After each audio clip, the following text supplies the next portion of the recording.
Je vous invite à ouvrir sans plus tarder la parole de Dieu. Nous allons lire dans le Nouveau Testament, dans l'évangile de Marc, Marc chapitre 1er, nous lirons du verset 40 jusqu'au verset 45. Il est question de l'histoire d'un lépreux dont la vie a été transformée suite à sa rencontre avec Jésus. J'ai intitulé ma méditation ce soir « Le langage de la foi ». Nous allons parler de la foi et plus particulièrement de ce langage de la foi. Marc, chapitre 1er, verset 40 jusqu'au verset 45. Un lépreux vint à lui, à Jésus, et se jetant à genoux, il lui dit d'un ton suppliant, « Si tu le veux, tu peux me rendre pur. » Jésus, ému de compassion, étendit la main et le toucha, et il lui dit, « Je le veux, sois pur. » Aussitôt, la lèpre le quitta, et il fut purifié. Jésus le renvoya sur le champ, avec de sévères recommandations. Il lui dit, « Garde-toi de ne rien dire à personne, mais va te montrer au sacrificateur, et offre pour ta purification ce que Moïse a prescrit, afin que cela leur serve de témoignage. » Mais cet homme, s'en étant allé, se mit à publier ouvertement la chose et à la divulguer, de sorte que Jésus ne pouvait plus entrer publiquement dans une ville. Il se tenait dehors dans les lieux déserts, et l'on venait à lui de toutes parts. Amen. Je ne sais pas si le dernier verset vous interpelle, mais en tout cas, lorsque je lis que les foules venaient à Jésus de toutes parts, je suis interpellé parce que je me rends compte combien le Seigneur était attractif. Il exerçait une certaine attraction, il était irrésistible parce qu'il était celui qui apporte la guérison, la délivrance. Nous le voyons dans la parole de Dieu. Si vous lisez les évangiles, vous allez découvrir que Jésus allait de lieu en lieu, de ville en ville, de village en village. La Bible dit qu'il prêchait le message de la repentance, le message du royaume de Dieu. Et la parole de Dieu nous dit que des foules suivaient le Seigneur Jésus. Des foules entières suivaient le Seigneur sur les chemins. C'était comme une procession triomphale qui suivait Jésus. Il y avait dans cette procession des miraculés, une foule de miraculés. L'ambiance était extraordinaire, l'ambiance était comme électrique, c'était une atmosphère spirituelle. Jésus s'arrêtait sur les places publiques, il ouvrait sa bouche et il proclamait, il annonçait la repentance. Il disait « Repentez-vous », c'est-à-dire changez de mentalité, car le royaume des cieux est proche.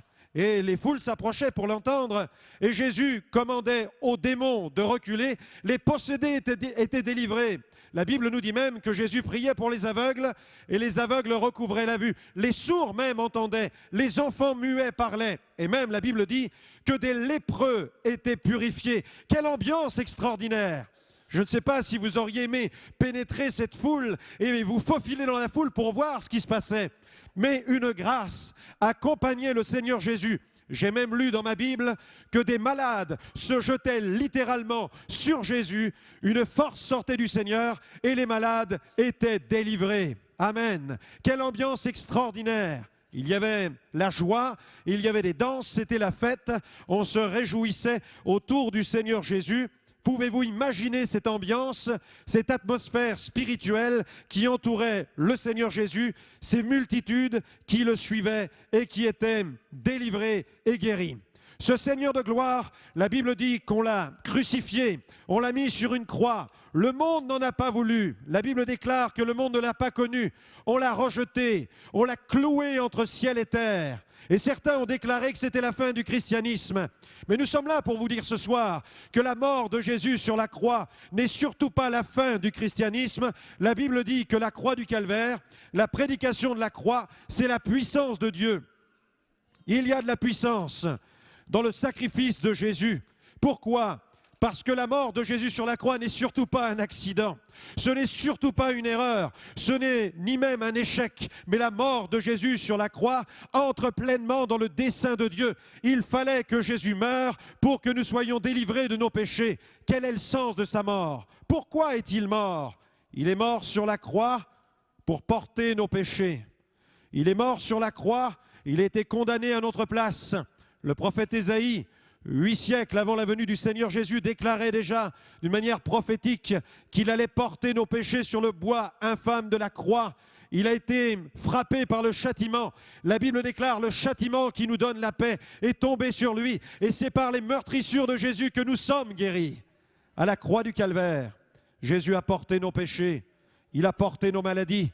C'est pourquoi quiconque se tourne vers la croix, quiconque se tourne vers cette œuvre accomplie, quiconque se tourne vers Jésus ce soir, il peut recevoir le pardon de ses péchés, mais aussi un miracle de la part de Dieu. Il a porté autant nos péchés que nos maladies. Le plein évangile, c'est cela.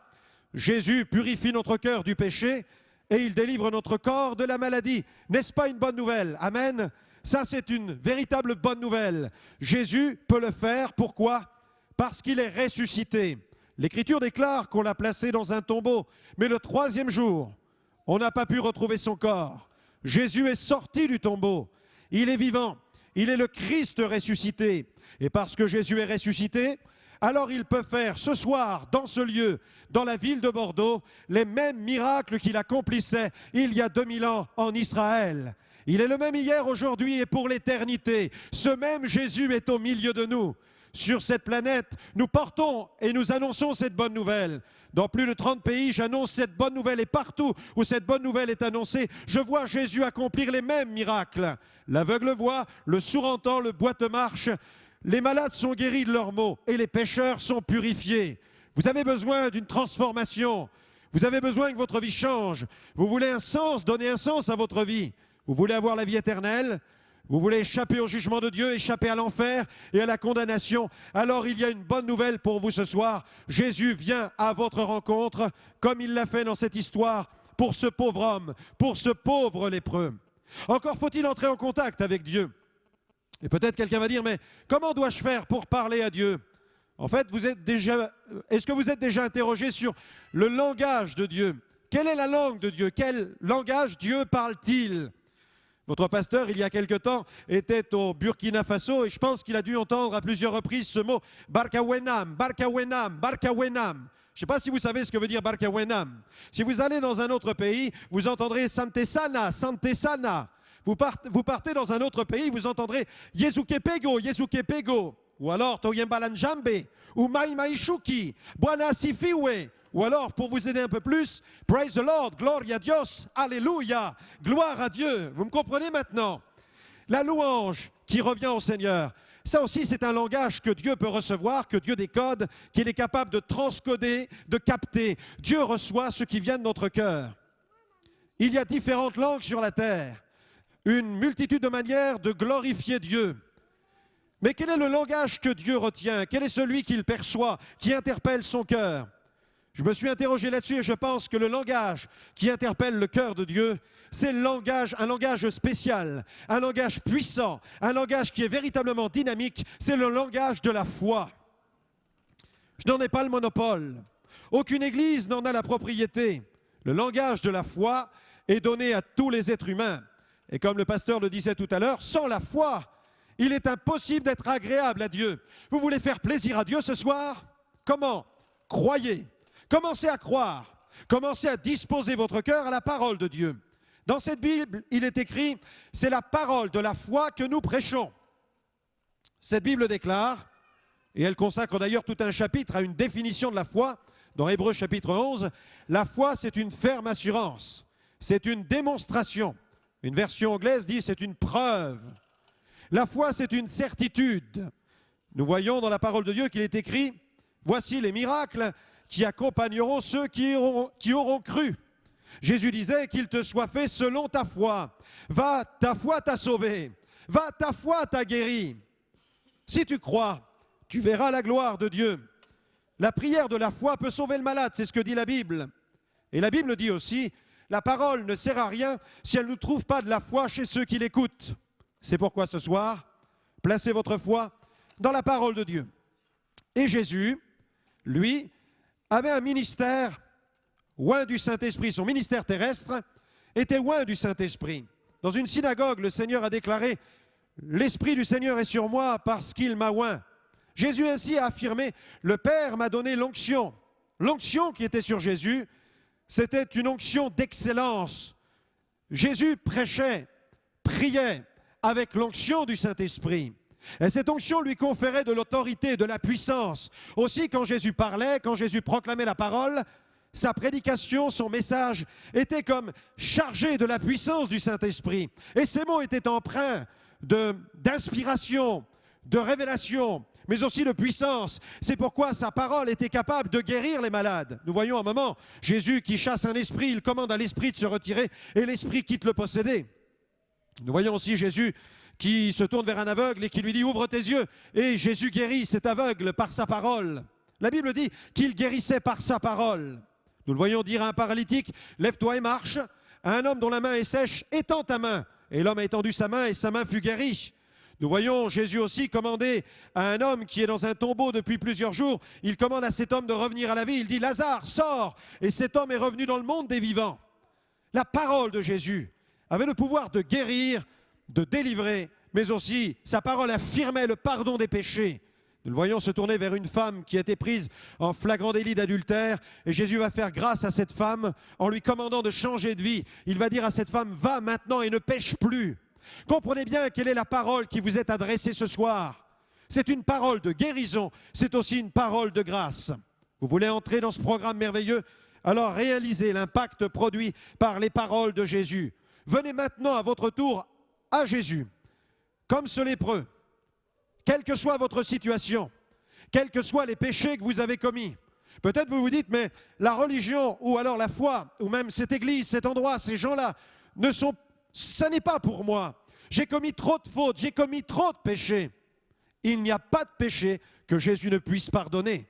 Quel que soit votre péché, quel que soit le poids qui pèse sur votre épaule, venez à Jésus, il pourra vous pardonner, il vous a déjà pardonné à la croix, mais il va le témoigner dans votre cœur ce soir, immédiatement par le Saint-Esprit, et vous ressortirez de ce Dieu convaincu d'être pardonné et d'être une nouvelle créature. Alors comment faire? Premier point, regardez dans la Bible avec moi. Le lépreux, qu'a-t-il fait? Il est venu à Jésus. Premier point ce soir, je vais vous inviter à activer votre foi. Parlez le langage de la foi maintenant. Vous oubliez votre langue maternelle. Vous allez maintenant parler un langage spirituel. Vous allez maintenant décider dans votre cœur de parler une langue qui va interpeller le cœur de Dieu. Décidez maintenant de venir à Jésus. À la fin de mon message, je demanderai à tous ceux qui veulent recevoir Jésus, je leur demanderai de venir à lui. Je leur demanderai même d'avoir l'audace de se lever et de venir devant ce pupitre pour donner leur cœur au Seigneur. Je l'ai fait en 1985. C'était le 5 février 85, ça fait une vingtaine d'années. J'ai donné mon cœur à Jésus publiquement. Le Seigneur m'a délivré de la puissance de l'occultisme. Ah, peut-être que quelqu'un pensait que j'étais né dans la foi chrétienne et qu'à la maison on lisait dans la Bible. Non, non, ma mère était une voyante. Ma mère était une devineresse, c'était une spirite. C'était une guérisseuse. Moi-même, j'étais spirit et parapsychologue. Je ne suis pas du tout né dans la foi chrétienne. À la maison, on ne lisait pas dans la Bible. On lisait dans le marc de café, dans la boule de cristal et dans les tarots. Mais nous étions tourmentés par les démons. La maison était hantée de la cave au grenier. Nous étions désespérés, marqués par la faillite, par la maladie et par la malédiction. Mais le jour où nous sommes venus à Jésus, alors toute la famille a été délivrée. C'est une grande bénédiction. Mon père a été guéri d'un ulcère cancéreux. Mon frère a été délivré de la drogue et de l'alcool. Ma petite sœur a été délivrée des démons. Ma mère a été libérée d'un esprit de divination. Toute la famille est venue à Jésus et moi j'ai changé de vie. Le Seigneur m'a libéré aussi. Et au cours de cette campagne, de ce temps que nous avons ensemble, je vous expliquerai comment j'ai reçu Jésus dans ma vie. Alors, premier point ce soir, activez votre foi. Un lépreux vint à lui. À qui? À Jésus. Venez à Jésus maintenant. Activez votre foi. Il y a quelques années, une femme était en train de passer le permis de conduire. Et elle a pris place dans le véhicule. L'examinateur s'est placé à côté. Elle a commencé à régler le rétroviseur intérieur, le rétroviseur extérieur. Elle a bien veillé à mettre la ceinture de sécurité. Et puis, elle a desserré le frein à main. Elle a accéléré et rien ne s'est passé. Et là, l'examinateur s'est tourné vers elle et lui a dit « Mais madame, si vous mettiez le contact, ça irait certainement mieux. » Avec Dieu, c'est pareil. Mettez le contact, vous verrez, ça ira tout seul. Venez à Jésus, activez votre foi.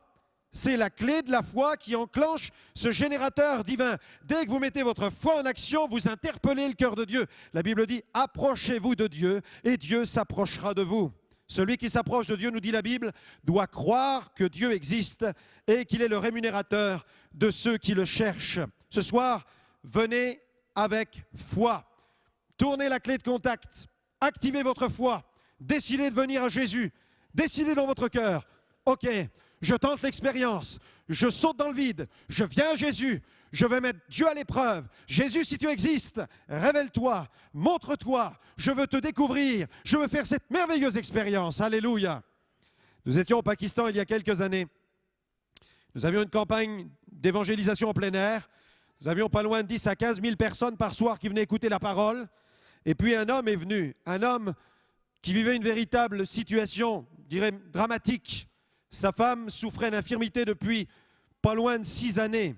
Et cet homme a entendu parler de cette campagne d'évangélisation, des miracles que Dieu y faisait. Il a décidé d'y venir. Cet homme était un musulman.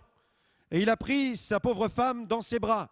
Parce qu'il n'avait pas d'argent, il n'avait pas la possibilité d'offrir une belle chaise roulante à son épouse. Alors cet homme, au quotidien, lorsqu'il devait aller faire des courses ou se promener ou voir des gens de la famille, il devait prendre sa femme dans ses bras et ainsi parcourir plusieurs kilomètres.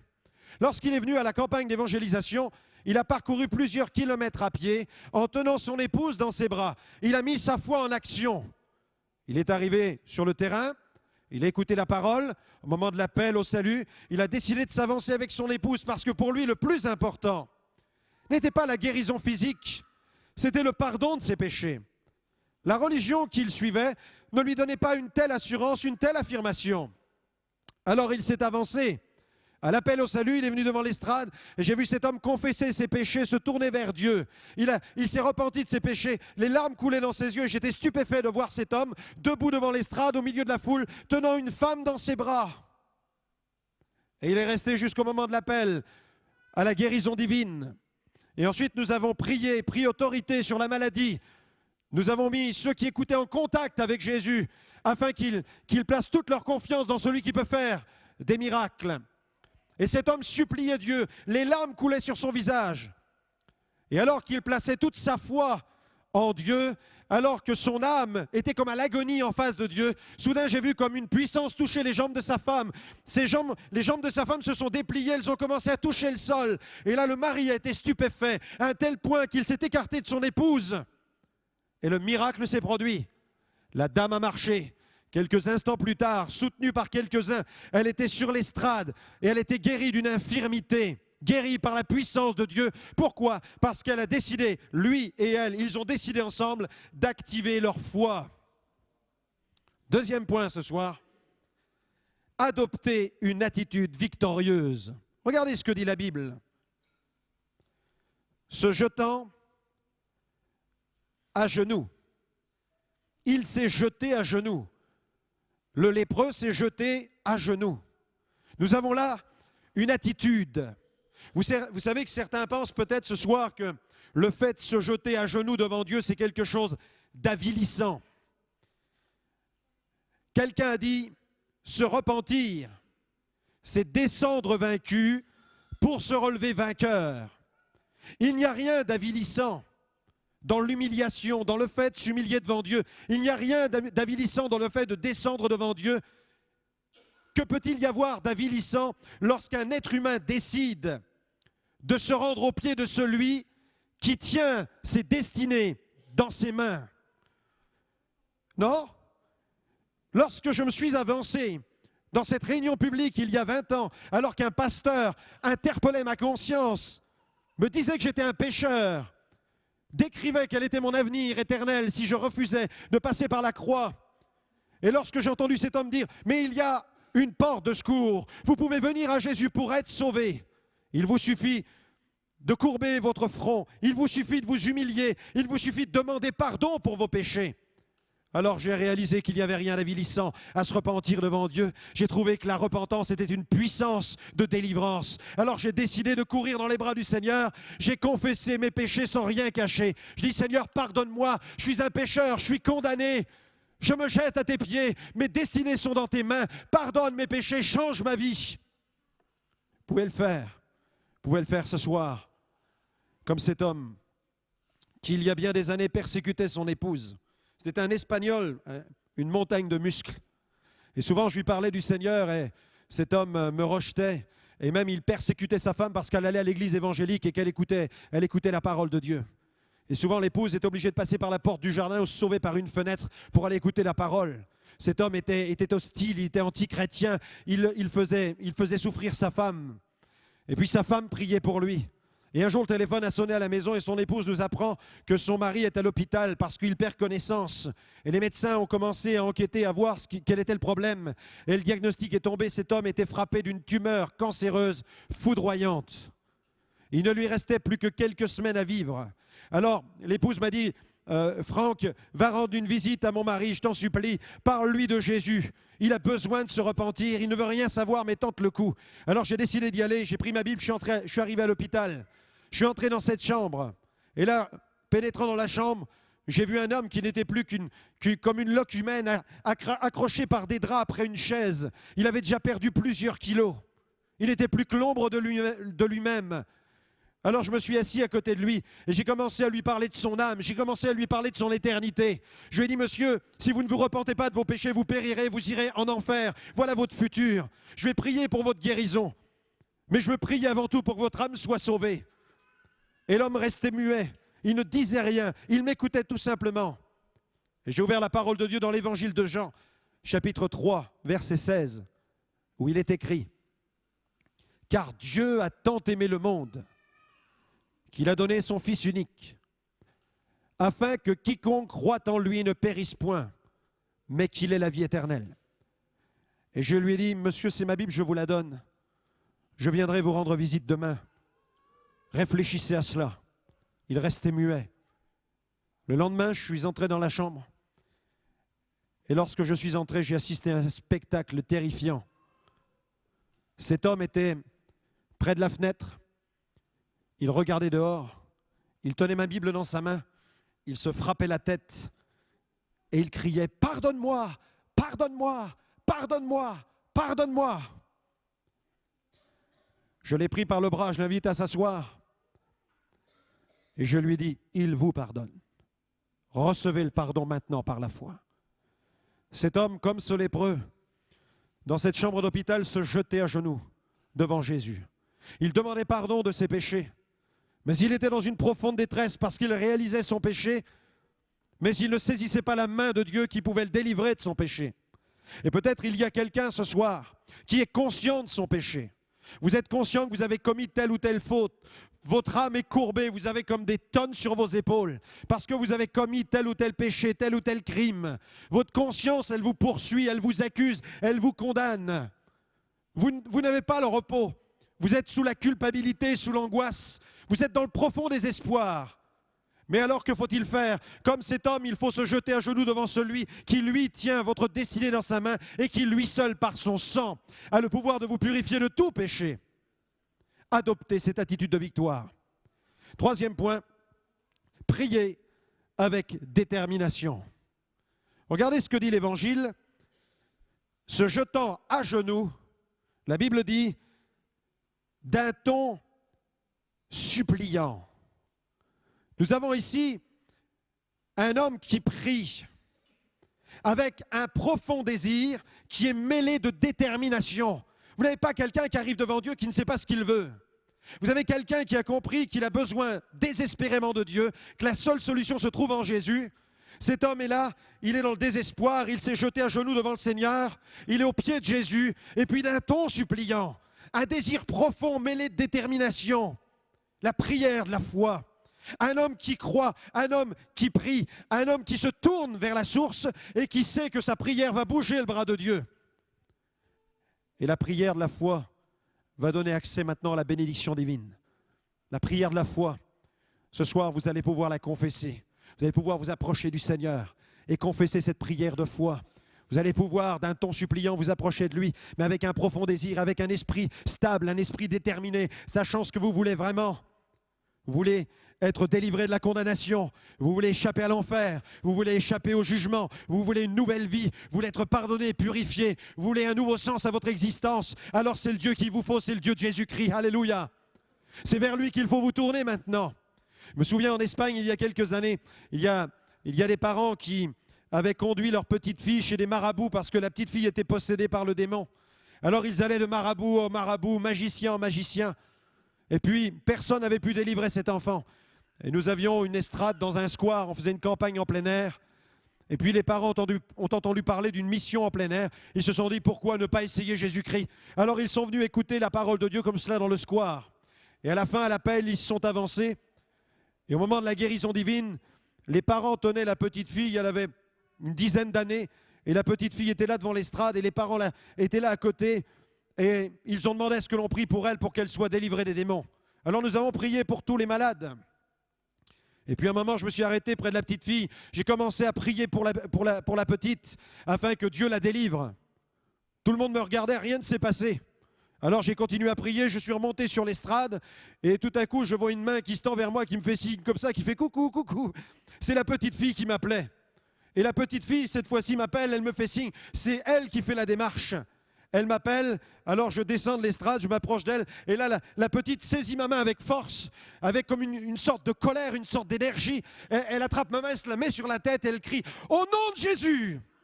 Et là, boum, la gamine tombe par terre, et les esprits sont sortis en poussant de grands cris. Et elle a été libérée. Pourquoi? Parce qu'elle a prié avec détermination. Nous allons prier pour vous. Mais la foi ne se vit pas par procuration. Vous avez besoin de faire fonctionner vous-même votre foi. Il y avait un homme en Lettonie qui marchait avec des béquilles. Je lui ai commandé au nom de Jésus de lever ses béquilles et de marcher. L'homme a marché, il était en pleine santé. Et dès que j'ai arrêté de lui parler, il reposait ses béquilles et puis il remarchait, il boitait à nouveau. Pourquoi? Parce que cet homme dépendait de ma foi. Nous avons une foi, nous prions pour vous.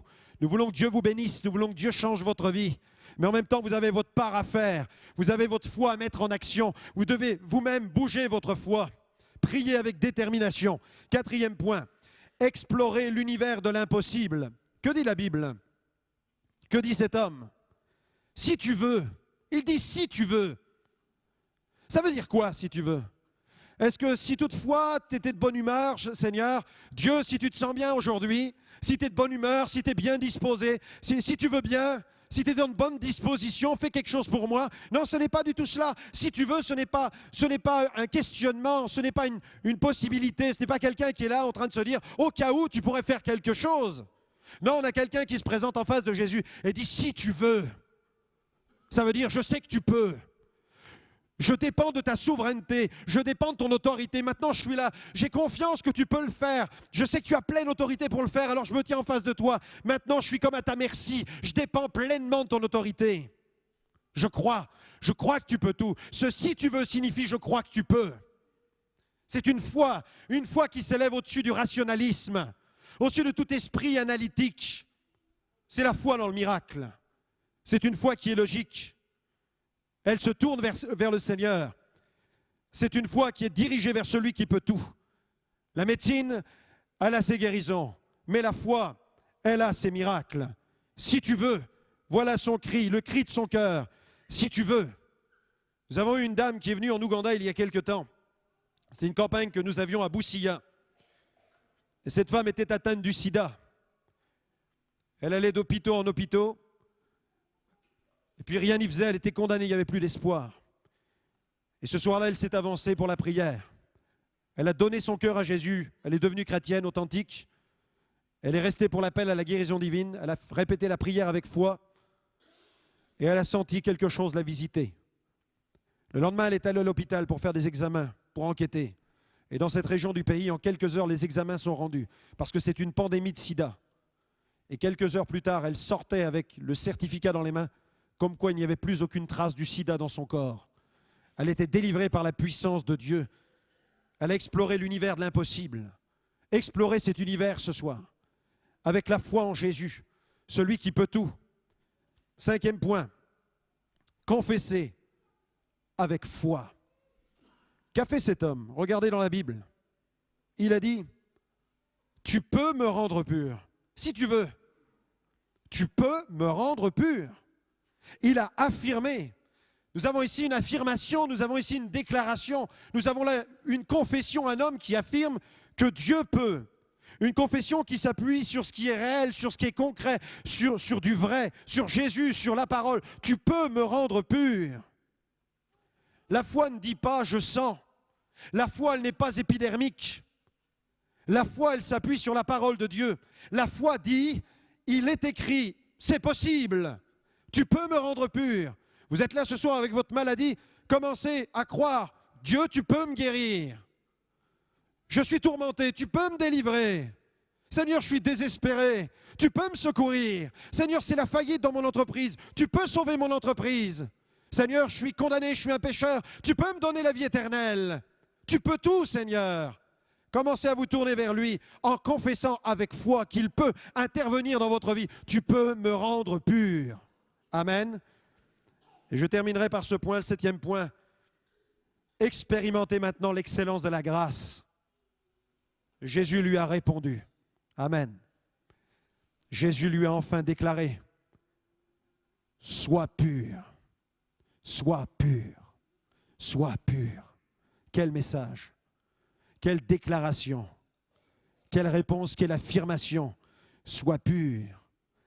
La guérison, la délivrance, c'est une volonté de Dieu. La guérison est une volonté de Dieu. Le salut, c'est la volonté de Dieu.